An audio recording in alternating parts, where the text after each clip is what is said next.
Baik, Ya, bismillahirrahmanirrahim. Assalamualaikum warahmatullahi wabarakatuh. Waalaikumsalam warahmatullahi wabarakatuh. Alhamdulillahirabbil alamin. Assalatu wassalamu ala asrofil anbiya wal mursalin wa ala alihi wa sahbihi ajma'in. Amma ba'd. Alhamdulillah di sore ini kita kembali bisa bertemu secara online. Kita berharap kepada Allah semoga pertemuan kita adalah pertemuan yang Allah berkahi, pertemuan yang membuat kita semakin kuat keimanannya, semakin baik akhlaknya, semakin bertambah ilmunya, dan semakin bersungguh-sungguh untuk berislam dan beriman kepada Allah Subhanahu wa taala. Salawat dan salam semoga tercurahkan kepada baginda Rasulullah Muhammad sallallahu alaihi wasallam, kepada keluarganya, kepada sahabatnya, dan kepada seluruh pengikut beliau yang setia hingga yaumul qiyamah. Mudah-mudahan termasuk kita yang hadir pada majelis di sore hari ini. Baik, untuk keberkahan acara kita, mari kita awali dengan bersama-sama melafazkan basmalah dan baca umum kitab Al-Fatihah. Bismillahirrahmanirrahim. Alhamdulillahirabbil alamin, arrahmanirrahim, maliki yaumiddin. Iyyaka na'budu wa iyyaka nasta'in. Ihdinas shiratal mustaqim. Shiratal ladzina an'amta 'alaihim ghairil maghdubi 'alaihim waladdallin. Amin. Kemarin kita sudah mulai di surah Al-Fatihah. Ayat pertama ya, ayat pertama sudah dimulai dengan Bismillahirrahmanirrahim. Bismillahirrahmanirrahim. Kemarin kita sudah jelaskan maknanya adalah kita mengatasnamakan Allah ya, atasnamakan Allah pada setiap perbuatan yang kita kerjakan, terutama kebaikan ya. Kita mengatasnamakan Allah atas segala sesuatu yang mau kita lakukan, yang dengannya Allah akan karuniakan keberkahan yang maknanya ada dua, an-nama'u wa ziyadah. Allah akan kokohkan kebaikan, nikmat atau manfaat yang ada pada hal itu untuk kita, dan Allah akan tambahkan pada hal-hal yang tidak kita pikirkan. Ya, jadi barokah maknanya dua, an-nama'u yang maknanya adalah Allah kokohkan kebaikan yang ada pada hal itu untuk kita, dan Allah akan ziyadah, tambahkan kebaikan-kebaikan lainnya yang mungkin tidak kita pikirkan. Itu makna ketika kita mengucapkan Bismillah, maka Allah akan berikan itu kepada kita. Kemudian Allah sempurnakan dengan Ar-Rahmanir Rahim. Ar-Rahman maknanya adalah Allah adalah zat yang sangat sayang kepada hambanya. Kata Rahim yang maknanya adalah hubungan kasih sayang antara ibu dan bayi dalam rahimnya. Maka Allah lebih daripada itu. Allah sangat sayang kepada hambanya. Allah sangat cinta kepada hambanya. Allah sangat perhatian kepada hambanya. Allah senantiasa menyempurnakan nikmatnya kepada hambanya. Allah sangat perhatikan kita seluruh hambanya, baik yang beriman ataupun yang kafir. Itu Ar-Rahman. Maka di dunia ini siapapun dia adalah ciptaan Allah, dan karena dia ciptaan Allah maka Allah jamin rizkinya, Allah sempurnakan kebaikan dirinya, baik yang beriman ataupun yang kafir.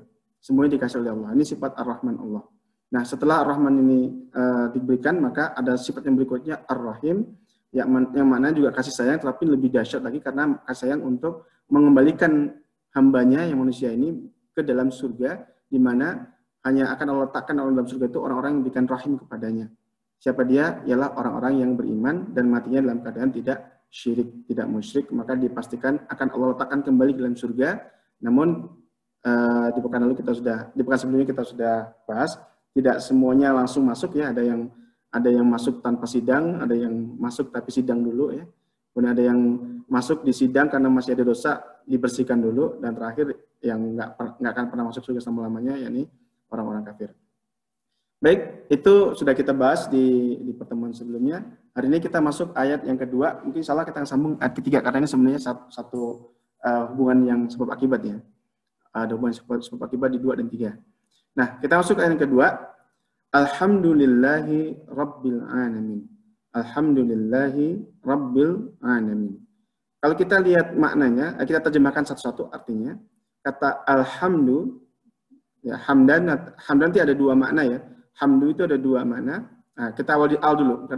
Kalau kata al, alif lam itu kalau dalam bahasa Arab itu bisa punya 2 makna. Yang pertama, al bermakna ta'rif, ya, bermakna menyempitkan makna gini.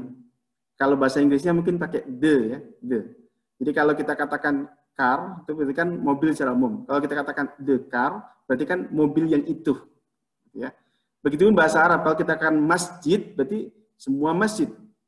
Tetapi kalau kita katakan al-masjid, berarti masjid yang itu tuh. spesifik kita tunjuk gitu ya. Kita tunjuk dan kita dalam posisi kesepahaman antara kita yang ngomong dengan yang diajak ngomong. Mengetahui objeknya yang mana. Maka kita gunakan kata al. Itu makna pertama. Makna kedua, al itu bisa bermakna segala sesuatu yang melengkapi itu secara utuh. Dengan sempurna, totalitas. Ya, jadi utuh semuanya, totalitas, itu juga bisa menggunakan kata al. Yang nggak ada kurangnya, artinya utuh sempurna itu juga menggunakan kata al.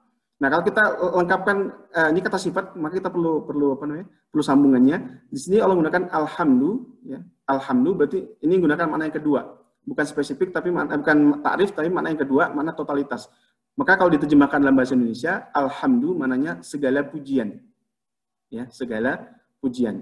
Nah, sebenarnya itu terjemahan yang kurang lengkap ya secara makna, karena ya kembali ke kita akui keterbatasan bahasa kita. Kadang-kadang bahasa kita itu tidak bisa menerjemahkan baik dari bahasa Inggris atau bahasa Arab apalagi itu secara utuh maknanya, ya. Nanti akan saya jelaskan antara di ayat berikutnya, di kata berikutnya rob ya. Di kata rob itu akan sangat jelas bedanya. Tapi dari sini sudah kita bisa, dari kata hamdu juga kita bisa pahami. Alhamdu itu sebenarnya punya dua makna. Ya. Makna yang pertama adalah alhamdu, makna adalah pujian yang utuh, pujian yang sempurna, pujian yang lengkap, pujian seluruhnya. Ya. Tapi hati-hati ibu-ibu, jangan sampai salah nyebut alhamdu dengan alhamdu, itu dua makna yang berbeda. Dua kata yang berbeda. Hati-hati, karena kita nyebutnya ini yang khusus bahasa Arab itu punya ha, punya ha, ya. Ha dengan ha. Kalau alhamdu maknanya pujian yang utuh, pujian yang lengkap, kesempurnaan ya, pujian yang sempurna. Tapi kalau ibu-ibu sampai salah nyebut dengan alhamdu, yang bisa gara-gara makhraj itu salah, nyebutnya alhamdu itu bermakna 180 derajat berbeda. Maknanya adalah kebinasaan. Ya, atau kehancuran atau kematian gitu. Jadi alih-alih kita memuji Allah, kalau kita nyebutnya tadi jadi alhamdu, jadinya kita memaki Allah. Coba bayangin ya. Jadi niatnya muji tapi karena salah sebut kita memaki Allah. Ya. Istilah bahasa karsnya kematian untuk maksudnya matilah kamu kira gitu ya. Karena kita gunakan ha. Kalau kita alhamdulillah, segala pujian, ya, pujian yang utuh semuanya itu adalah milik Allah. Tapi kalau kita katakan alhamdulillah pakai ha, maka kita katakan kematian, kehancuran, kebinasaan tuh untuk Allah. Kan jadi kebalik ya ini, kebalik maknanya ya. Maka mau tidak mau ya kita harus belajar menyempurnakan penciptaan ini. Cuman enaknya begini, kalau kita baca Quran dan itu belum sempurna bacaannya, nggak apa-apa, selama kita terus berusaha untuk memperbaikinya. Karena ada hadisnya, ya hadisnya bunyinya, barang siapa membaca Quran dengan terbata-bata, maka baginya 2 pahala.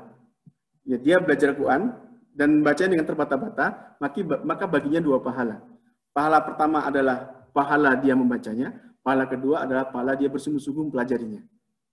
Ya. Dan barang siapa yang bacanya lancar, baik, sempurna, maka bacanya bersama para malaikat. Ini hadis untuk memotivasi kita, jangan khawatir loh, ini bacaan saya masih salah, nggak apa-apa, baca aja. Selama kita kuncinya adalah kita terus berusaha untuk memperbaiki bacaan kita, gitu ya. Jadi kalau tidak, maka bahayanya kalau saya udah cukup, ini udah pas nih, udah betul nih, padahal sebenarnya masih salah gitu. Yang terjadi adalah fatalnya adalah kita karena nyebutnya salah. Bagi orang yang ngerti bahasa Arab, pasti Allah Maha tahu ya. Ternyata kita bukannya memuji Allah pada kasus ini ya, justru kita memaki Allah. Ya, ini harus kita berhati-hati. Nah, sambil jalan kita perbaikin. Kalau ada yang bacanya belum pas, nyebut antara ha dengan ha, nah ingatkan, yang benar adalah ha, alhamdulillah, bukan al-ha. Beda ya, beda jauh. Kalau itu huruf bahasa Indonesia sama-sama ha kan, sama-sama huruf ha. Padahal kalau kita nyebutnya ada 2 makhraj yang berbeda. Satunya ha halus di tengah makhrajnya, yang satu ha makhrajnya dasar tenggorokan. Bunyinya juga beda. Yang satu pakai hentakan, yang satunya mengalir dengan lepasnya. Alhamdulillah. Nah, kembali ke maknanya. Alhamdulillah maknanya adalah pujian yang utuh, sempurna, itu untuk Allah.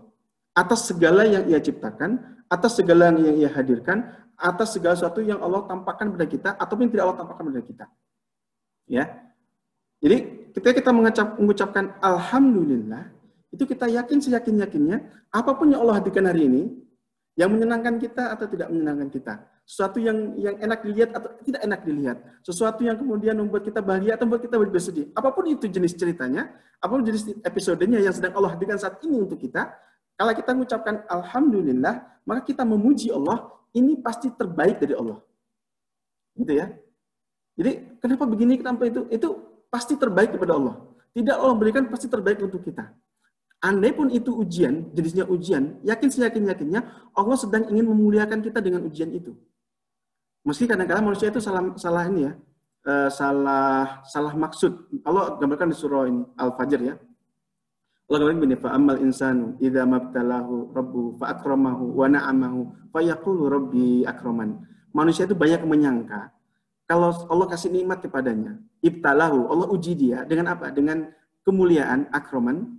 Maka dengan kemudahan, dengan fasilitas, dengan sesuatu yang enak itu, dia mengira bahwa Robbi akraman, Tuhanku sedang memuliakan diriku. Ya, ini persepsi umum yang sebenarnya salah. Ya, persepsi umum yang sebenarnya salah. Yang kedua, sebaliknya, Allah gambarkan di surah Al-Fajr itu, wa amma idza mabtalahu faqadara alaihi rizqahu fayaqulu Robbi ahanan. Sebaliknya, manusia itu kalau Allah qadarkan, Allah jadi gini. Di ayat ini Allah unik kalau bicara rizki, ternyata Allah tidak bicara melebihkan dengan mengurangi.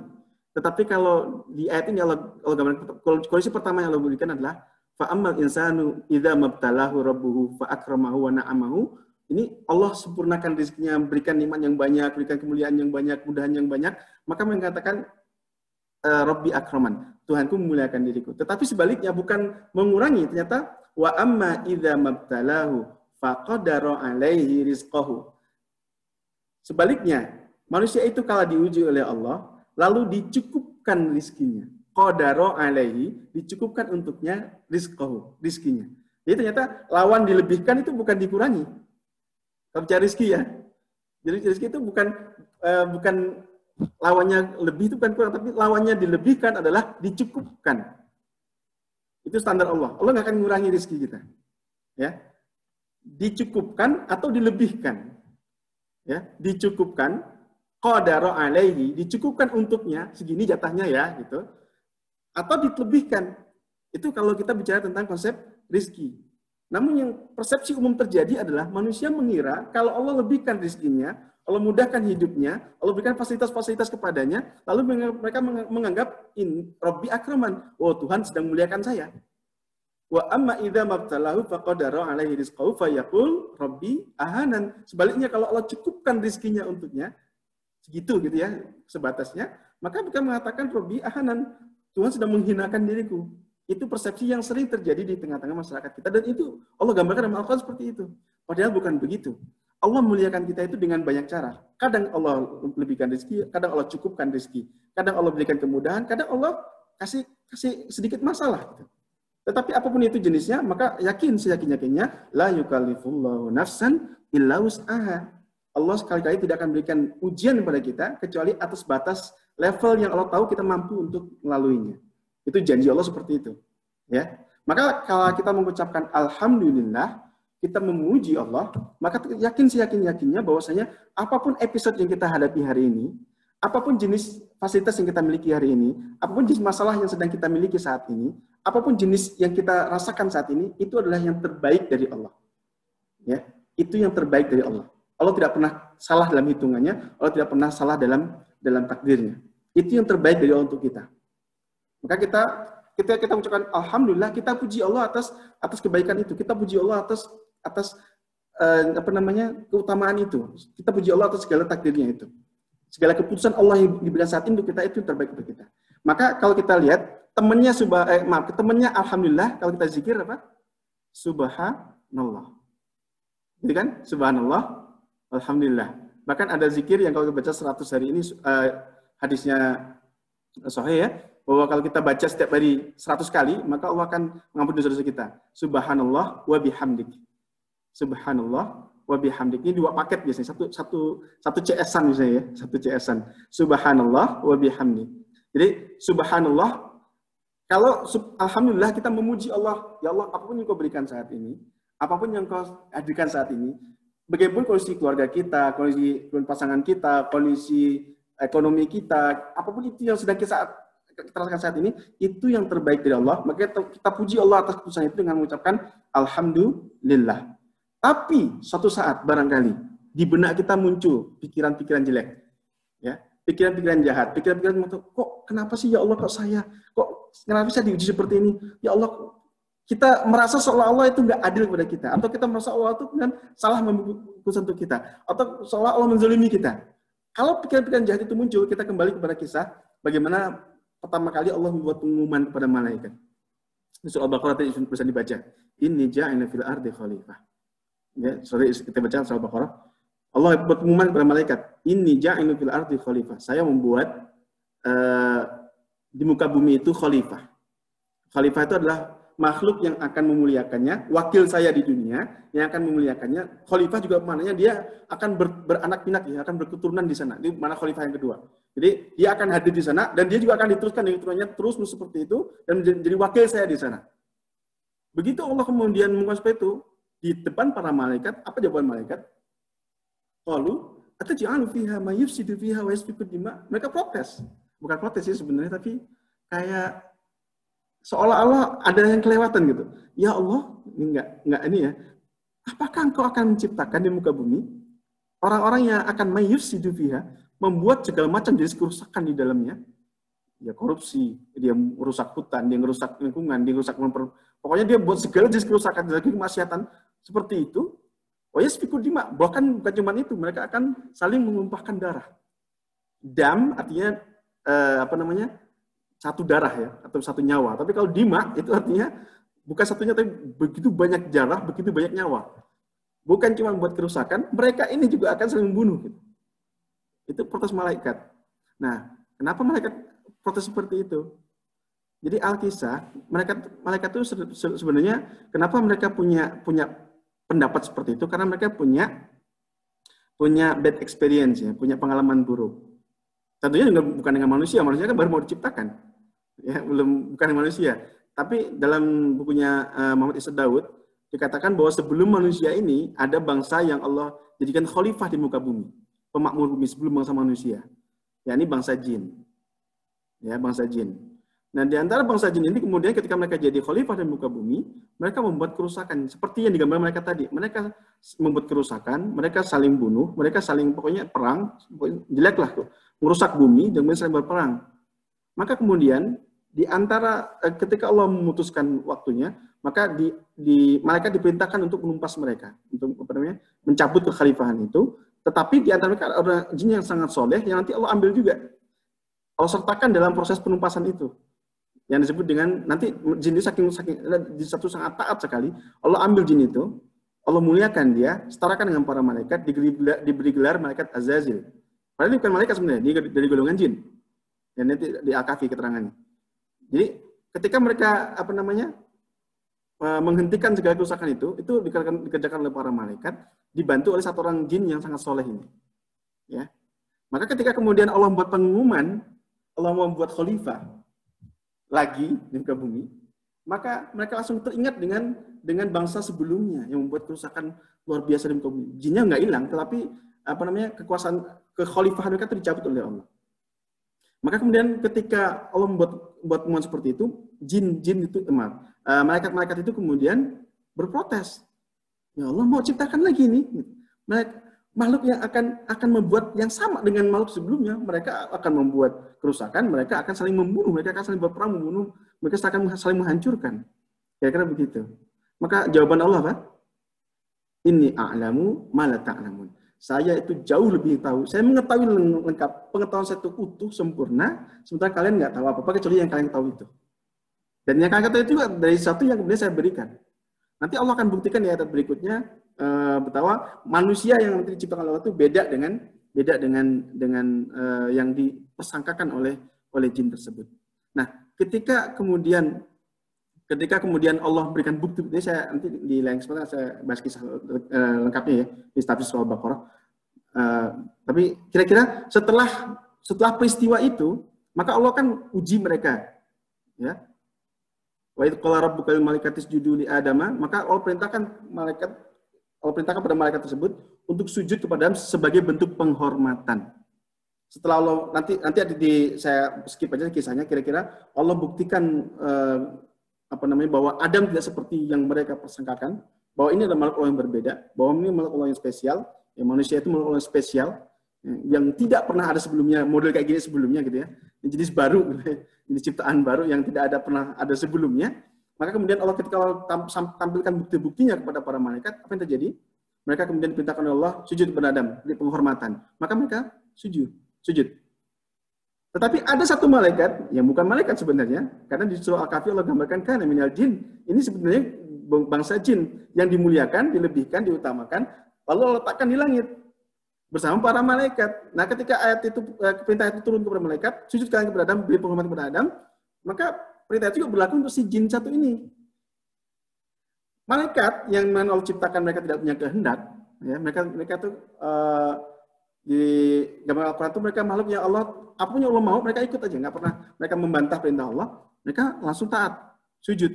Sementara satu jenis jin ini yang tadi kedudukannya sama dengan malaikat, ketika kemudian Allah perintahkan juga untuk dia, kan perintahnya sama, maka dia kemudian di dirinya muncul hal lain, dia nggak terima, ya, ada dengki yang muncul dirinya. Ada hasad dirinya, ada kedengkian. Bangsa saya akan digantikan di masa makhluk yang baru ini. Ya. Maka dia merasa nggak bisa, dia nggak terima gitu, nggak terima. Maka dia cari alasan. Ketika lain sujud, dia nggak mau sujud. Ya, nggak mau sujud. Lalu Allah tanya di ayat lainnya, ini kisahnya di ayat yang terpisah ya. Allah tanyakan, kenapa nggak mau sujud? Jawaban dia adalah, ana khairu minhu. Saya lebih baik dari dia, ya Allah. Nggak layak saya sujud sama dia. Khalaqtani min nar, Engkau ciptakan saya dari api, wa khalaqtahu min tin. Dia buat argumen sendiri, ya kan? Dia mirip manusia ya. Dia punya free will, punya kebiasaan untuk berpikir. Dia bisa taat, bisa membantah. Beda dengan malaikat ya. Kalau dia bisa mikir dua itu, bisa jadi taat, bisa membantah. Nanti cari alasan. Alasan juga aneh gitu ya. Alasannya lebih kepada dia buat standar sendiri. Saya lebih baik daripada dia. Engkau ciptakan saya dari api, engkau ciptakan dia dari tanah. Maka saya lebih baik daripada dirinya. Maka ketika dia kemudian membantah perintah Allah, tidak mau mentaati Allah atau perintah tersebut untuk menghormati Adam, maka kemudian dia dikutuk. Sejak dikutuklah namanya menjadi ablasa, yang terkutuk. Atau kita kenal dengan iblis. Ya. Di iblis itu, kalau lihat riwayatnya itu unik ya. Dari jin yang sangat-sangat taat, sangat-sangat soleh. Amal dia itu kalau dibanding manusia kayak kita nggak ada apa-apanya kita ini ya. Sampai saking taatnya dia diangkat Allah selevel dengan para malaikat. Tempatnya juga bukan lagi di bumi, tapi Allah angkat dia tempatnya di langit bersama para malaikat. Bahkan dia di dulu itu dia bisa keluar masuk surga, bayangin. Ya, bisa keliling-keliling di langit itu, bahkan bisa masuk keluar masuk surga. Itu jin ya, yang di satu nih, yang nggak semua jin, cuma satu jin saja. Yang kemudian dia ketika Allah ciptakan Adam, dia muncul kedengkian dalam dirinya. Ya, kedengkian dalam dirinya, lalu kemudian dia tidak mentaati Allah, lalu dia dikutuk oleh Allah menjadi iblis. Meskipun sudah dikutuk, kemudian bukannya dia minta maaf dan tobat, apa jawaban dia ketika dikutuk oleh Allah? Jawabannya, oke ya Allah, saya terima kutukan ini, saya terima ini penghinaan ini, tetapi saya tidak akan sendirian, saya akan membawa dia dan keturunannya dia. Ya, itu sumpah dia. Maka ya Allah, atas kemahaadilanmu, kasih saya waktu. Ya, kasih saya waktu sampai kapan? Sampai yaumil qiyamah. Maka Allah mengadil, oke silakan, saya kasih engkau waktu. Engkau termasuk orang-orang yang dipanjangkan umurnya sampai yaumil qiyamah. Jadi jin ini, jin satu ini, nggak semua jin satu ini yang namanya iblis itu dapat fasilitas dari Allah. Dia dipanjangkan umurnya sampai yaumil qiyamah. Maka dia termasuk yang nggak bisa mati, tapi apa istilahnya? Immortal ya, immortal tapi immortalnya sesaat, immortal sampai kiamat terjadi gitu. Itu iblis. Kalau jin lainnya gimana? Ya, jin lainnya mah sama dengan manusia. Bedanya mereka lebih panjang umur, 1000 tahun, 2000 tahun, tapi mati juga. Ya. Yang nggak bisa mati cuman iblis. Kalau jin lainnya mah sama aja dengan kita. Cuma bedanya mereka lebih panjang umur. Baik, kembali ke ayat kita. Jadi, ketika malaikat itu kemudian mereka merasa ketika diingatkan Allah, maksudnya setelah Allah tambahkan bukti-buktinya, mereka kemudian merasa bersalah. Kenapa mereka bersalah? Karena mereka mengira atau memikirkan sesuatu yang buruk kepada Allah. Bahwa Allah menciptakan manusia itu salah. Itu versi awal mereka kan gitu. Karena mereka berpikir bahwa Allah itu salah karena menciptakan manusia. sampai mereka protes seperti itu, maka ketika Allah tampakkan bukti-buktinya, apa respon mereka saat itu? Mereka langsung mengatakan qalu subhanak. Subhanaka la ilma lana illa ma 'allamtana. Subhanak. Menggunakan kata subhanallah. Maha suci engkau, wahai Allah. Ini respon malaikat.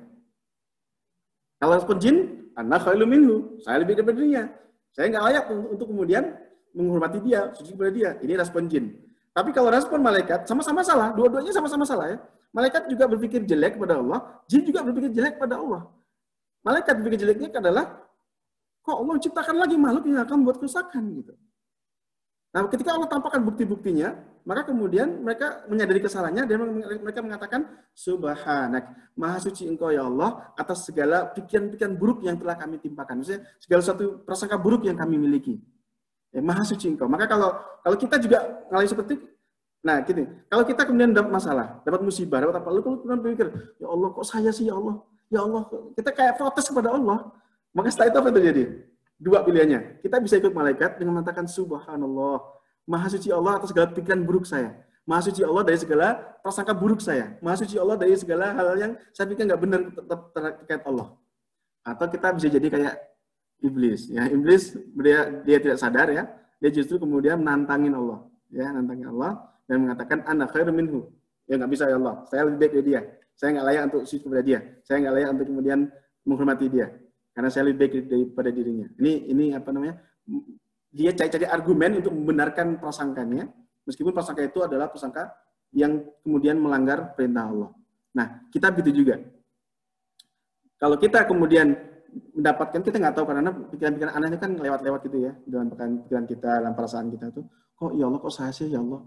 Ya Allah, kok saya dapat musibah gini ya Allah? Ya, pokoknya kita agak nggak terima gitu ya, atau berprasangka buruk kepada Allah. Maka kalau itu muncul, segera kita ikuti para malaikat dengan mengucapkan subhanallah.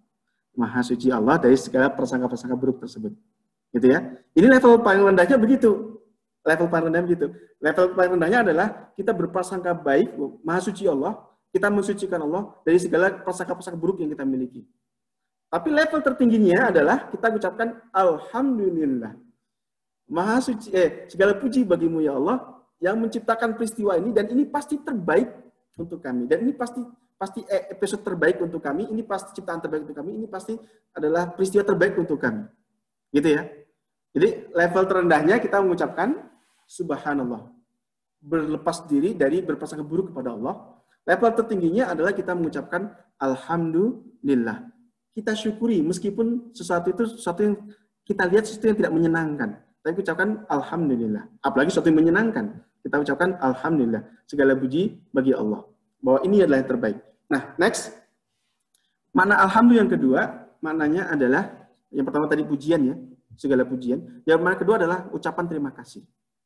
Bukan sekedar memuji Allah atas ciptaan yang luar biasa ini, atas kesempurnaan ciptaannya ini, tapi kita juga kemudian berterima kasih kepada Allah atas pemberian yang indah itu, atas sesuatu yang dihadirkan itu. Apapun yang Allah berikan, kita ucapkan terima kasih kepadanya. Alhamdulillah. Jadi terima kasih ada dua level kalau bahasa Arab. Ya, yang kami pahami. Yang pertama adalah level yang pertama adalah syukron. Ya, syukur yang kita pakai di terjemahan Indonesia syukur ya. Kalau syukur itu adalah terima kasih untuk segala sesuatu yang kita rasakan itu berupa pertolongan yang diberikan kepada kita langsung dan kita rasakan itu. Contoh gini, ada orang ngasih kita sesuatu, ya, bantuan, entah itu bantuan berupa barang, dikasih HP atau dikasih mobil atau dikasih apa, maka sebagai ungkapan terima kasih kita ucapkan syukron. Makasih ya, gitu ya. Syukron. Ini terima kasih, syukron atau syukrolak, terima kasih untukmu itu artinya kita mengucapkan terima kasih untuk sesuatu, untuk bantuan yang kita rasakan itu sesuatu yang manfaat untuk kita saat itu. Dan kita rasakan itu manfaatnya langsung saat itu gitu. Maksudnya kita dalam kondisi sadar bahwa itu suatu pemberian yang baik untuk kita. Gitu ya. Maka kita ucapkan syukron, syukur. Tetapi ada level kedua di atasnya. Kita mengucapkan hamdalak. Hamdalak adalah ketika kita berterima kasih atas sesuatu yang kita sadar atau tidak sadar itu, tapi kita yakin itu manfaat untuk kita. Ya, kita ketemu orang nih. Kita tahu dia orang baik banget. Dan kita yakin dia itu pasti pernah tolong saya. Ya, cuma kita udah nggak ingat pertolongannya apa gitu. Kita nggak ingat, maka kita ucapkan kepada hamdalah. Udah, makasih untuk Anda. Makasih ya gitu. Untuk apa? Nggak tahu, pokoknya saya yakin kamu berbaik saya gitu. Itu hamdalah. Kalau syukron tadi terima kasih, tapi kita sadar, dalam posisi sadar bahwa kita tuh sedang diberi kebaikan oleh dirinya, ya. Dan kebaikan itu kita rasakan itu kebaikan. Tapi di atas syukron ada hamdalah. Hamdalah itu berterima kasih, tapi terima kasihnya untuk sesuatu yang kita sadari itu baik untuk kita, atau sesuatu yang kita belum tahu bahwa itu baik untuk kita. Kebaikannya sesuatu yang kita rasakan langsung, atau sesuatu yang tidak kita rasakan langsung. Yang kita sadari, atau yang tidak kita sadari. Bisa bedakan ya? Jadi kalau sekedar syukur, maka itu berarti syukron itu terima kasih untuk sesuatu yang nampak, sesuatu yang kita sadar bahwa itu dia telah memberikan sesuatu kepada kita, yang itu kebaikan untuk kita. Tapi kalau kita ucapkan hamdalah, itu berarti terima kasih untuk sesuatu yang kita sadari ataupun tidak sadari. Tapi kita yakin dia pasti berikan sesuatu terbaik untuk kita. Nah, ketika kita ucapkan alhamdulillah, maka kita berterima kasih kepada Allah atas nikmat yang kita rasakan saat itu nikmatnya, atau nikmat yang kita tidak sadari bahwa kita mendapat nikmat itu. Atau kadang-kadang, saking banyaknya nikmat itu, kita nggak sadar itu nikmat. Contoh yang sederhana, saat ini lagi musim COVID, nafas. Ya kan? Nafas. Ya, udaranya siapa yang ngasih? Allah. Paru-parunya siapa yang melihara? Allah. Ya kan? Kita bisa bernapas dengan lancar, setiap detik kita bernapas dengan enak. Karena nikmat itu diberikan Allah terus-menerus, kadang-kadang kita sampai nggak sadar itu tuh nikmat gitu. Nah, kalau udah kena COVID, udah masuk ke ICU, dibantu pakai alat bantu pernapasan, baru kita sadar betapa bernapas itu sesuatu yang luar biasa nikmatnya. Ya kan? Nah, itu kalau kita nyadari seperti itu, maka kita ucapkan alhamdulillah. Segala puji bagi Allah, yang mana pertama memuji, yang kedua adalah terima kasih ya Allah atas segala sesuatunya. Ya, atas segala sesuatunya. Nah, itu makna alhamdulillah, segala puji bagi Allah, atau terima kasih untukmu ya Allah. Ya. Terima kasih yang utuh, segala puji bagi. Tapi gini, kalau alhamdulillah harus paham maknanya ya, maksudnya kita yakinnya ya Allah, engkau telah berikan terbaik untuk kami, engkau telah hadirkan terbaik untuk kami, maka kami ucapkan terima kasih utuh-utuhnya kepadamu. Jangan sampai alhamdulillah dikurangi maknanya. Kadang-kadang kita nggak paham maknanya, jadi biasanya kita mengucapkan gimana kabarnya? Alhamdulillah sih, cuman gitu ya. Gimana anak-anaknya? Baik sih, alhamdulillah, cuman ya gitulah. Berarti kita belum alhamdulillah ya. Karena bilang alhamdulillah tapi masih ada protesnya, tapi masih ada tapinya gitu. Masih ada ya alhamdulillah sih. Nah, kayak alhamdulillah sih berarti kan itu kayaknya menyempitkan ada sesuatu yang nggak sempurna gitu. Ada sesuatu yang ganjal gitu ya. Berarti itu belum utuh. Harusnya kita ucapkan alhamdulillah, udah lepaskan semuanya. Alhamdulillah, segala puji Allah. Apapun itu yang terbaik dari Allah. Gitu ya. Apapun itu yang terbaik dari Allah. Nah, kemudian kata-kata berikutnya Rabbil Alamin. Rabbil Alamin. Rabb. Nah, ini tadi di awal saya singgung. Kalau diterjemahkan dalam bahasa Indonesia, Rabb itu artinya apa? Cuma satu terjemahan ya, Tuhan. Ilah, Tuhan juga, ya kan? A'udzu birabbin nas, malikin nas, ilahin nas, artinya Tuhan. Nah, sebenarnya kalau bahasa Arab, Rabb dengan ilah itu dua mana yang sangat beda jauh.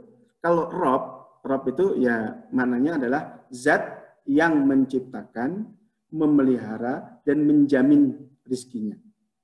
Ya, menciptakan, memelihara, dan menjamin bahwa itu akan disempurnakan nikmatnya padanya, dijaga gitu ya, dijaga. Itu Rabb. Makanya kalau kita berdoa, masih ingat ya doa.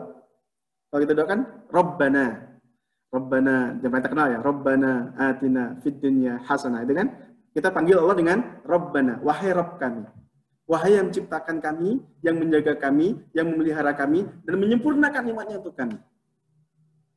Dan ingat di surah Al-A'raf, maksudnya, sebelum kita dilahirkan ke muka bumi ini kita nggak pada ingat, tetapi Allah ingatkan dalam Al-Quran, ketika Allah ciptakan manusia dalam perut ibundanya, di bulan keempat, itu Allah tiupkan ruh. Sebelum Allah tiupkan ruh, Allah tuh buat kontrak dengan ruh tersebut. Di surah Al-A'raf. Apa kontraknya? Allah katakan kepada si ruh tersebut, Alastu bi rabbikum? Bukankah aku adalah Rabb kamu?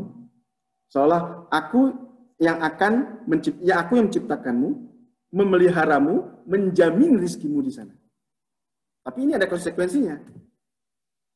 Istilahnya kontraknya kalau kita terjemahkan bebas, saya menciptakan engkau, saya menjamin rizkimu selama hidup di dunia ini, saya jamin rizkimu, saya penuhi semua kebutuhanmu, Saya penuhi semua hajat-hajatmu. Ya.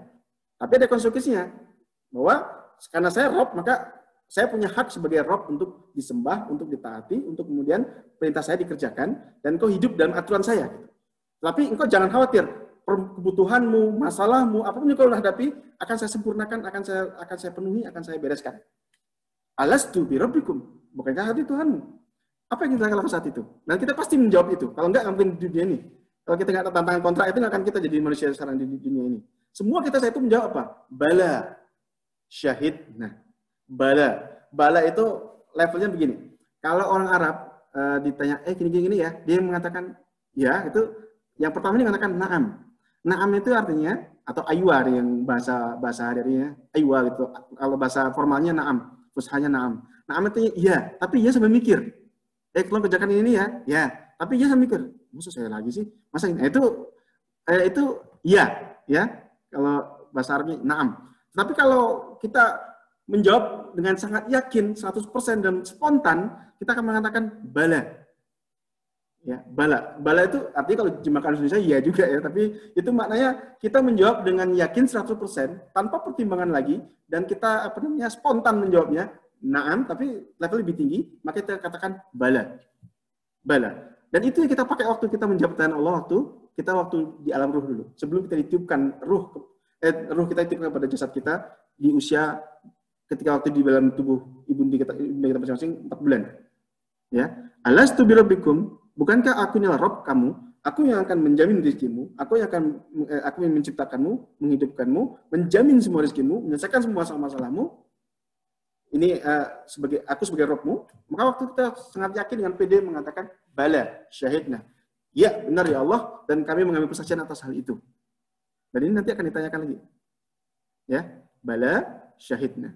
Nah, ini yang Allah ingatkan. Nah, makanya ketika kita kemudian berdoa, Rabbana, kita selalu mengingatkan, ya Allah, Rabb kami yang dulu, engkau kan sudah janji bahwa saya akan dijamin rezekinya, bahwa saya akan diselesaikan masalahnya, bahwa saya akan dibantu gini-begini. Ya, maka kita panggil Allah dengan Rabbana, wahai Rabb kami. Ya, itu bahasanya gitu ya. Maka Allah ingatkan dalam soal Fatihah ini, Alhamdulillahi Rabbil Alamin. Allah itu bukan cuma menciptakan Anda, bukan cuma menjamin rezeki Anda, bukan cuma menyelesaikan semua masalah Anda. Bahkan seluruh alam ini Allah yang ngatur, Allah yang ciptakan, Allah yang melihara, Allah yang menjamin rezekinya, Allah menjamin prosesnya, semuanya Allah menyelesaikan semua masalah-masalahnya. Bukan cuma Anda, apalagi cuma Anda kecil gitu. Kira-kira gitu ya. Apalagi cuma kita kecil, cuma 1-2 orang. Allah seluruh alam ini dengan segala kompleksitasnya, Allah yang ciptakan, Allah yang melihara, Allah yang mengatur, Allah yang menjamin bahwa semuanya berproses sesuai dengan ketentuannya. Apalagi cuma kita. Itu bagi Allah sangat-sangat kecil. Nah ya, konteksnya ya. Maka ketika kita ucap dengan lengkap, Alhamdulillahirabbil alamin, segala puji bagimu ya Allah, dan kami berterima kasih kepadamu ya Allah atas segala sesuatu yang kau ciptakan kepada kami, atas segala peristiwa yang kau hadirkan kepada kami, atas segala sesuatu nikmat yang kau berikan kepada kami, dan engkau adalah Rabbul alamin, engkau adalah Rabbnya alam ini, engkau yang menciptakan alam ini, engkau yang memelihara alam ini, engkau yang mengatur alam ini, termasuk diri kami di dalamnya, dan segala sesuatu bagimu sangat-sangat mudah, sangat-sangat kecil. Ya, kira-kira begitu. Maka kita kemudian menjadi sangat-sangat bersyukur kepada Allah, kita menjadi sangat-sangat tidak membesar masalah yang kita hadapi saat itu. Makanya ketika kita bisa melakukan itu, apa yang terjadi? Apa yang terjadi di surah Ibrahim ayat kalau saya ayat 7 ya, Ibrahim ayat 7. Allah kemudian bilang begini, la in syakartum la azidannakum. Ingat ya ayat ini ya. Wa la in kafartum inna adzabi lasyadid. Ya, la in syakartum, kalau kalian berterima kasih. Ingat, Allah di situ tidak menggunakan kata hamda, tetapi menggunakan kata syukur. Syukur itu artinya apa? Maknanya masih ingat ya? Syukur adalah atas nikmat yang kita sadari bahwa itu nikmat kita. Kalau enggak mungkin kita sadari kita menggunakan hamda, tapi kita kalau Allah kasih nikmat dan kita sadari itu Allah kasih nikmat, apapun itu ya. Lalu kita bersyukur kepada Allah. La in syakartum. Kalau kalian bersyukur dengan apa yang Allah berikan kepada kalian dan kalian kemudian menyadari itu, maka la azidannakum.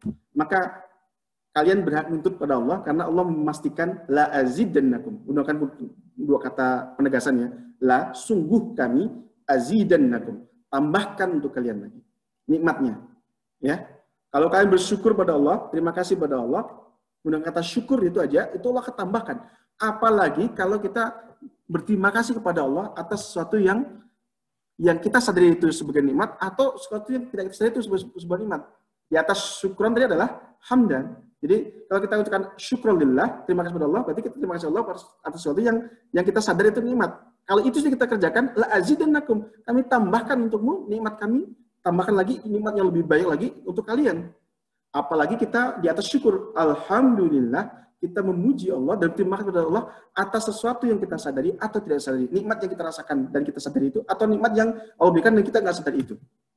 Ya, kalau itu kita yang kita lakukan, berterima kasih pada Allah, alhamdulillah, maka apa yang Allah berikan kembali, makanya Allah ulang di ayat ketiga ya, Ar-Rahman Ar-Rahim, Ar-Rahmanir Rahim. Maka Allah akan sempurnakan nikmatnya di dunia, Ar-Rahman, Allah cukupkan kebutuhan di dunia, Allah bantu kalian di dunia, Ar-Rahman. Apakah itu cukup? Tidak. Ar-Rahim. Allah juga akan sempurnakan kebaikannya nanti di yaumil kiamah, Allah masukkan kalian ke dalam surga. Perbuatan yang kita awali dengan bismillah, lalu kita akhiri dengan alhamdulillah, maka Allah jadikan perbuatan itu, meskipun perbuatan yang biasa-biasa saja, maka Allah jadikan perbuatan itu, Allah sempurnakan kebaikan di dunia, maka Allah tambahkan lagi kebaikan di dunia, dan Allah jadikan itu sebagai bagian daripada ibadah, sehingga di yaumil kiamah, Allah jadikan itu juga sebagai modal untuk berpahala. Paham ya? Jadi Allah sempurnakan iman di dunia, Allah sempurnakan iman di akhirat. Ar-Rahman, Ar-Rahim. Tapi ingat, warning terakhir. Wa in kafartum la in syakartum la azidannakum wa la in kafartum inna azabi lasyadid. Tapi kalau kalian nggak pandai terima kasih, kerjanya ngedumel aja, protes aja, ngomel aja, nggak terima kasih sama Allah, apa terjadi? Inna azabi lasyadid. Pahamilah, ketahuilah, azab Allah itu pedih. Azabnya bisa ada dua jenis. Azab di dunia, perasaan kita nggak akan tenang. Azab di akhirat, maksud neraka, na'udzubillah. Jadi, kalau kita nggak ada pilihan lain ya, kita bersyukur. Kalau nggak syukur, hati-hati. Allah akan kirimkan azabnya dunia akhirat. Dunianya minimal itu dalam bentuk hati gelisah. Kalau kita nggak terima kasih sama Allah, hati gelisah. Kasih apapun hati nggak tenang gitu. Kasih mobil masih nggak tenang juga, kasih rumah mewah masih nggak tenang juga, dikasih jabatan tinggi masih nggak tenang juga. Kenapa? Nggak syukur kepada Allah. Maka segala sesuatu yang diterimanya menjadi azab bagi dirinya. Ya kan? Tersiksa, maksudnya hati nggak tenang itu tersiksa ya, kasih sebuah siksaan untuk kita. Nah, oleh karena itu nggak ada pilihan lain, kita harus jadi manusia yang alhamdulillah, manusia yang terus memuji Allah atas segala kebaikannya dan berterima kasih kepada Allah apapun episode yang kita miliki hari ini, karena pasti itu yang terbaik untuk kita. Kalau kita bisa lakukan itu, maka Allah jamin untuk kita, la in syakartum la azidannakum. Allah berikan sempurnakan kebaikan di dunia, Allah tambahkan nikmatnya lagi untuk kita di dunia, Ar-Rahmanir Rahim. Bukan cuma dunia, tapi juga di yaumil kiamah, itu akan dihitung sebagai pahala kebaikan untuk kita semuanya. Oleh karena itu, mari kita belajar bersama-sama. Saya juga belajar, kita belajar setiap perbuatan kita awali dengan Bismillahirrahmanirrahim, tutup dengan Alhamdulillahirrabbilalamin. Kalau kita kemudian terlintas pikiran-pikiran yang benar, kemudian pikiran yang jelek terkait Allah, maka kita ucapkan Subhanallah. Maha suci Allah dari segala keburukan, pikiran-pikiran buruk yang melintas di kepala saya atau terlintas dalam hati saya. Demikian mungkin terkait dengan tadabbur surah Al-Fatihah ayat kedua dan ayat ketiga. Apakah ada yang mau didiskusikan atau langsung tutup? Monggo silakan, Ibu.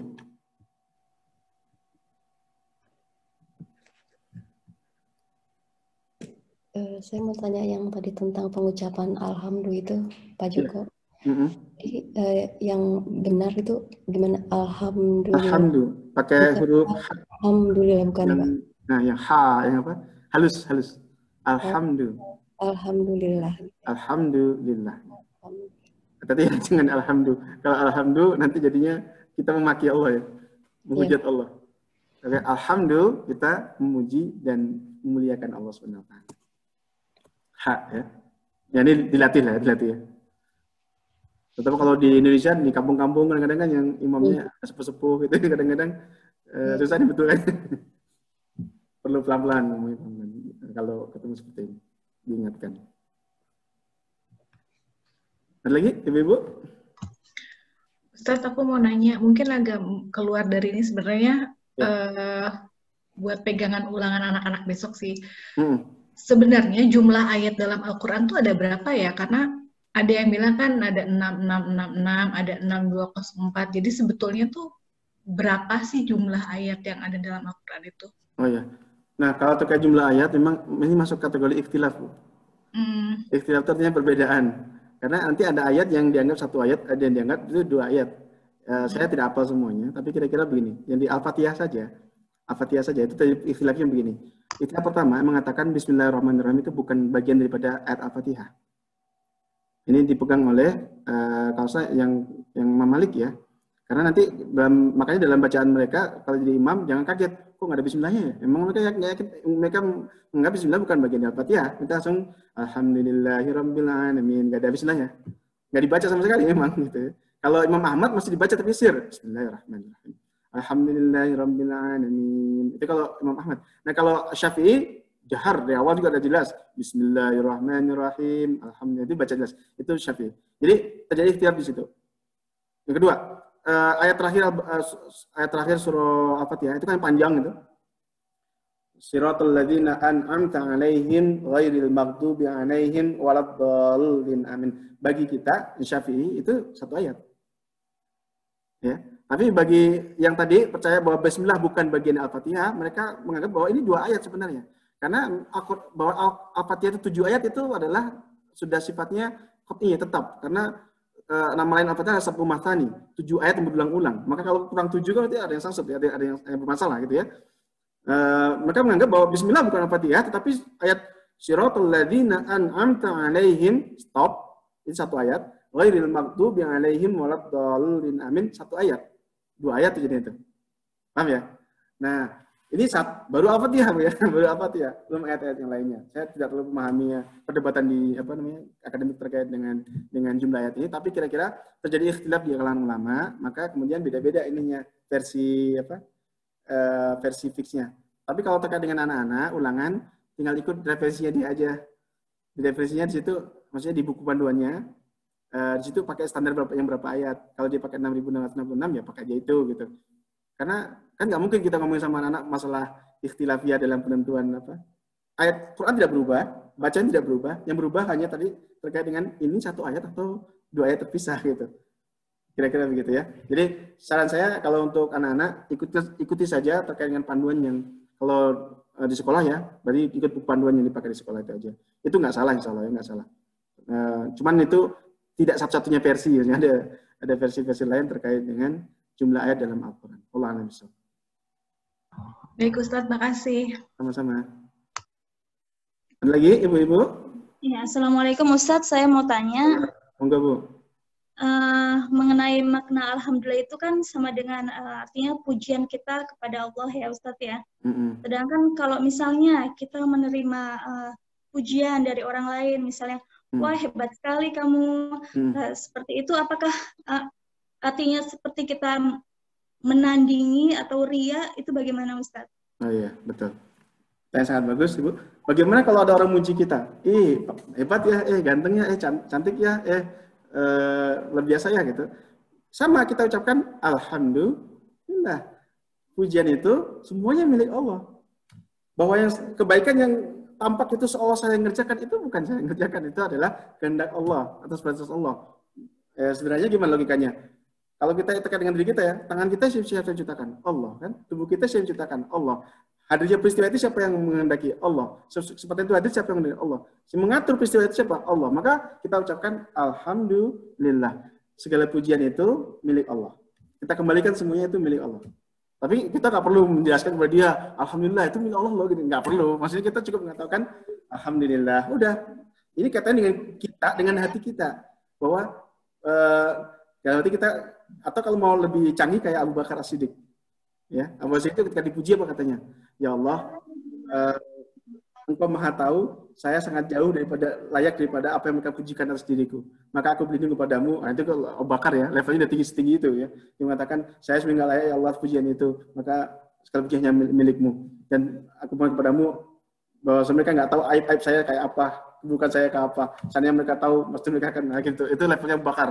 Level sangat tinggi. Tapi buat kita sederhananya, minimal kita membuat hati kita kemudian tidak berbunga-bunga berlebihan, kemudian ya kita bersyukur wajib ya, tapi kemudian tidak menganggap oh iya itu saya itu. Oh iya itu, jangan gitu. Tapi yakin bahwasanya ini semua adalah kehendak Allah, milik Allah, atas bantuan Allah, atas nikmat Allah, maka kita ucapkan alhamdulillah. Segala puji itu milik Allah. Tapi jangan sampai kemudian alhamdulillah kita kurangi. Maksudnya gimana? kita ucapin Bu begini, alhamdulillah itulah Bu, saya memang tiap ini saya udah lama berusaha begini. Wah, itu berarti kita udah ucapkan semuanya itu milik Allah, puji Allah, tapi kita tambahin seolah ini ada peran saya di situ. Nah, gitu. Jadi kayak membenarkan bahwa kita lah yang jangan seperti itu. Ya, apalagi kayak Korun itu naudzubillah ya. Tahu Korun Bu ya? Korun itu sepupunya Nabi Musa, bayangin ya, sepupu Nabi. Ya, awalnya miskin, lalu dia minta doa kepada Nabi Musa supaya dia diberikan kemudahan untuk berusaha untuk dunianya. Maka didoakan Nabi Musa jadi gitu. Dia Nabi kan, jadi kaya banget. Saking kayanya itu di Al-Qur'an digambarkan, saking kayanya Korun. Kalau orang sekarang kaya punya brankas itu kan kuncinya disembunyiin, betul nggak? Ya, disembunyiin. Minimal pakai kode atau pakai disembunyiin. Kalau Korun nggak, saking kayanya dia, gitu ya. Sampai dia punya kayak tempat istana, tempat mengumpulkan harta-harta dia itu, emas-emas segala apa itu. Kuncinya itu dibuat sangat gede banget, sampai 10 orang ngangkat tuh nggak kuat. Kunci ininya, kunci gudang hartanya dia itu. Itu Korun ya, saking anunya. Saking kayanya dia. Tapi ketika dia diingatkan, Korun, ingat ini bahwasanya ini nikmat Allah, dia mengatakan enggak, ini semuanya adalah hasil ikhtiar saya, ilmu saya gitu, usaha saya. Itu jawaban Korun. Maka Allah lipatkan, tenggelamkan dia ke dalam dasar bumi, lengkap dengan ininya, dengan harta-hartanya Allah tenggelamkan semuanya. Anda nggak tahu dalam itu gempa atau apa, saya nggak tahu ya. Jelas Allah tenggelamkan. Sampai hari ini nggak tahu orang Indonesia tiba-tiba kalau dapat emas di mana gitu, dia mengatakan hartanya Korun ya, harta Korun. Korunnya di mana, dia di mana. Tapi saking masyhurnya kisah Korun ini, sampai kalau kita dapat duit, dapat emas, dapat apa yang terpendam di tanah, kita katakan harta Korun ya, harta karun ini, harta Korun. Tapi kira-kira begitu. Kita dipuji orang, alhamdulillah. Stop sampai di situ. Jangan tambahin lagi. Alhamdulillah. Segala puji itu milik Allah. Udah, kita sadar betul. Ya, kita sadar betul bahwasanya ini semua atas kehendak Allah dan ini semua atas nikmat Allah, bukan atas kehendak kita pribadi. Allah Subhanahu. Ada lagi ibu-ibu?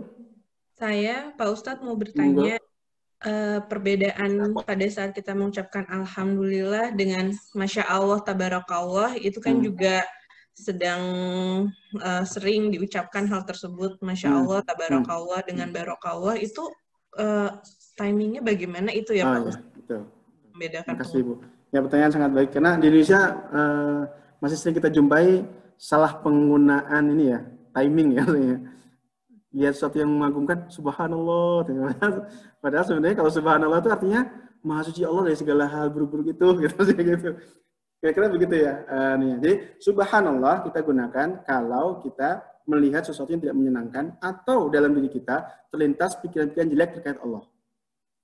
Ya, makanya dalam Al-Quran itu ada kumpulan surat-surat tertentu yang diawali dengan kata sabbaha, ya, ayat tasbih namanya. Jadi awal dengan sabbah, surat tasbih ya, surat-surat jadi awal dengan kata sabbaha, sabbahalillahi ma fis samawati wal ardi. Kalau Allah menggunakan sabbah itu artinya Allah akan mengisahkan di sini, setelah ayat berikutnya akan mengisahkan tentang orang kafir, tentang keburukan-keburukan yang terjadi seterusnya.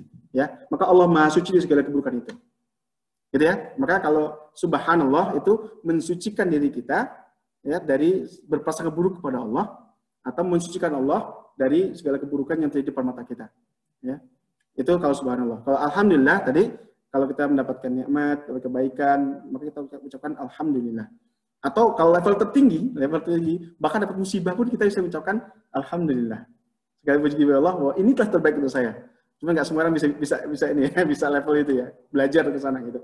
Bahwa meskipun itu musibah kita ucapkan alhamdulillah, boleh. Tapi yang paling sederhananya alhamdulillah tuh kita ucapkan kita dapatkan nikmat. Nah, masya Allah itu baru kita gunakan untuk melihat, untuk ungkapan ekspresi ketika melihat ciptaan Allah yang luar biasa indahnya, luar biasa menariknya, luar biasa amazing lah gitu ya. Kita ucapkan masya Allah. Lihat anak-anak kecil dapat hafal Quran, masya Allah. Lihat bangunan begitu indah, pemandangan begitu indah, masya Allah gitu ya. Itu masya Allah. Jadi masya Allah tuh ekspresi untuk menganggapkan bahwasanya semua kebaikan di depan mata kita yang kita lihat, yang kita rasakan itu adalah semuanya adalah kehendak Allah. Masya Allah. Ini kebaikan semua adalah kehendak Allah. Jadi ya, subhanallah. Kalau tabarakallah itu doa. Doa. Jadi biasanya kalau yang paling gampang untuk orang menikah. Barakallahu laka wa baraka alaika. Ini ada terjemahan saya kasih singgung sikat aja. Barakallahu laka. Kalau orang kita orang menikah kita doakan gitu ya. Barakallahu laka wa baraka alaika. Itu maknanya kenapa diulang 2 kali? Semoga keberkahan Allah untukmu dan keberkahan Allah atasmu. Maksudnya apa? Barakallahu laka, semoga memberkahi Allah untukmu atas segala kenikmatan yang akan kau rasakan setelah nikah. Segala kebaikan yang akan dapatkan setelah nikah. Wa baraka alaika, dan semoga tetap ada keberkahan, tetap keberkahan Allah meliputi atas segala sesuatu yang tidak menyenangkan yang akan ketemu setelah nikah. Paham ya? Jadi setelah nikah ada kebaikan kan, ada kenikmatan kan, itu kita ucapkan barakallahu laka. Tetapi kan setelah nikah kita tahu bahwa setelah nikah juga ada masalah yang akan muncul, segala musibah yang akan muncul, pokoknya trouble-trouble yang akan terjadi. Maka kita ucapkan barakallahu laka wa baraka alaika. Kita doakan dua-duanya, baik kebaikan yang ditemui, atau kesusahan yang ditemui, atau kenikmatan yang kita rasakan, atau kemudian musibah yang kita rasakan. Karena pernikahan ini, jadikan ya tetap dalam keberkahan Allah. Paham ya? Keberkahan Allah tadi, kembali ke makna bismillah tadi, keberkahan artinya Allah berikan kebaikan di dalamnya, dan Allah tambahkan kebaikan yang lebih baik atasnya. Kira begitu. Jadi ini ungkapannya bisa barakallahu laka, baraka alaika, barakallahu lak, atau barakallahu fiik, kalau di sini ya, barakallahu fiik itu bisa. Tapi intinya adalah mendoakan orang agar ia berada dalam keberkahan Allah Subhanahu wa taala. Wallahu a'lam. Kira-kira begitu, Bu. Baik, terima kasih Pak Ustadz. Sama-sama. Masih ada, Ibu? Udah? Baik. Kalau udah, kita langsung tutup ya. Kita tutup bersama-sama berdoa. A'udzubillahi minasyaitonir rajim. Bismillahirrahmanirrahim. Alhamdulillahirabbil alamin, hamdan syakirin, hamdan na'imin. حمدا يوافي نعمه ويكافئ مزيده يا ربنا لك الحمد كما ينبغي لجلال وجهك وعظيم سلطانك اللهم صل وسلم على محمد وعلى اله وصحبه اجمعين اللهم اغفر لنا ولوالدي وارحمهما كما ربيانا صغارا اللهم انا نسالك سلامه في الدين وعافيه في الجسد وزياده في العلم وبركه في الرزق وتوبه قبل الموت ورحمه عند الموت ومغفره بعد الموت اللهم هون علينا في شكرة الموت ونجاة من النار وعفو عند الحساب ربنا ظلمنا أنفسنا وإن لم تغفر لنا وترحمنا لنكونن من الخاسرين ربنا هب لنا من أزواجنا وذرياتنا قرة أعين واجعلنا للمتقين إماما ربنا آتنا في الدنيا حسنة وفي الآخرة حسنة وقنا عذاب النار وصلى الله على محمد وعلى آله وصحبه أجمعين سبحان ربك رب العزة عما يصفون وسلام على المرسلين alhamdulillah rabbil alamin. Baik, kita tutup bersama dengan membaca hamdalah dan doa majlis. Alhamdulillah rabbil alamin. Subhanakallahumma bihamdik asyhadu an la ilaha illa anta astaghfiruka wa atubu ilaik. Kurang lebihnya saya mohon maaf. Insyaallah kita ketemu lagi 2 pekan yang akan datang. Assalamualaikum warahmatullahi wabarakatuh. Waalaikumsalam. Terima kasih Pak Ustadz. Terima kasih Pak Ustadz. Sama saya ya.